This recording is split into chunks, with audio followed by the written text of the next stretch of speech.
Hey everybody, I'm Sean with Hydrotex Pools. We got some winter weather coming our way, so we're just going to do a real quick video on what to do in the event that we lose power and your pool is in jeopardy of your equipment is in jeopardy of freezing. So if you lose power for more than an hour or so, that's time to take action to try to minimize any kind of damage that can happen on your equipment. So the very first thing you want to do is you want to find wherever your breakers may be. In this case, the breakers are inside the controller.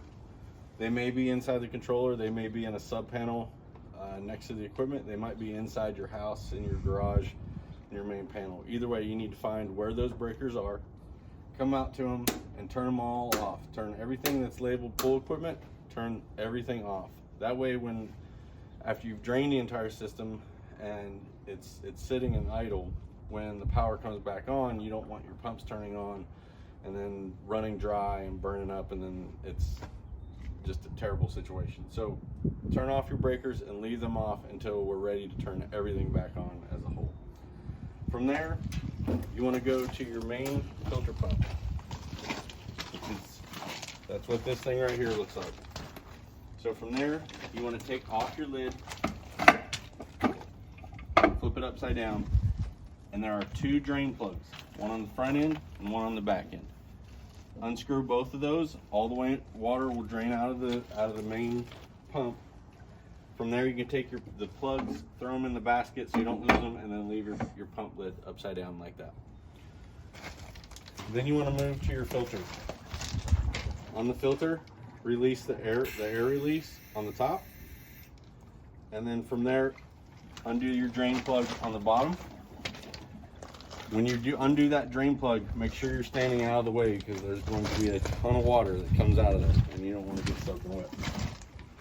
Your booster pump, if you have a Polaris or automatic cleaner in the pool, your booster pump, that's what this is right here. It also has a drain plug on the very front, right there on the bottom. You'd undo that, let all the water drain out of it. Your heater, on the heater, there's a couple different ways of draining it out. The easiest way is on this manifold. There's a drain plug right here. You undo that drain plug, take it completely off, it will drain all the water out from inside the heater. If for whatever reason you can't find that, or it's hard to get off or whatnot, you can undo your union. You can undo these unions just enough, undo them enough where water drains out of it, and it'll serve the same purpose of draining all the water out of the heater. If you have an inline chlorinator, similar to this one, most of the most common ones don't have this, but some people have this type of chlorinator. There's also a drain plug on the bottom side of the chlorinator, and you want to release that as well. All the drain plugs, just keep them in a cup or put them in the pump basket. Just keep them in a safe place so where you can retrieve them later. If you have water feature pumps, same thing as the main filter pump. With all the power shut off, take the lid off, undo the two plugs on the bottom of the pump, let all the water drain out of it. Once it's like that, from there, the equipment should be safe. Anything that might fail or might break after you've drained all the equipment is just a plumbing issue, and quite frankly, those are way easier to repair than anything else on this equipment pad. The last one is if you have a heat pump or a chiller. It is also important that you undo the union, at least one of the unions on a heat pump or the chiller.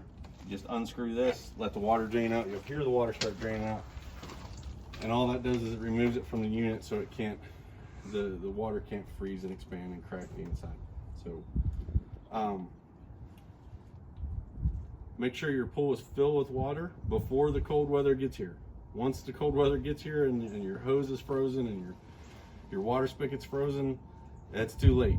So before the cold weather gets here, make sure your pool is completely full to the mid tile level, or wherever your normal full level is of your pool. You definitely don't want to get into a situation where you can't fill it, and then the pump starts to struggle, and then you have to go through all this for absolutely no reason when you could have just been running normal. If you have any questions, make sure you give us a call at 972-975-2518. You can text us at that same number. You can email us at info@hydrotexpools.com. We'll be available for questions, concerns, and whatnot. So thank you. Have a great day.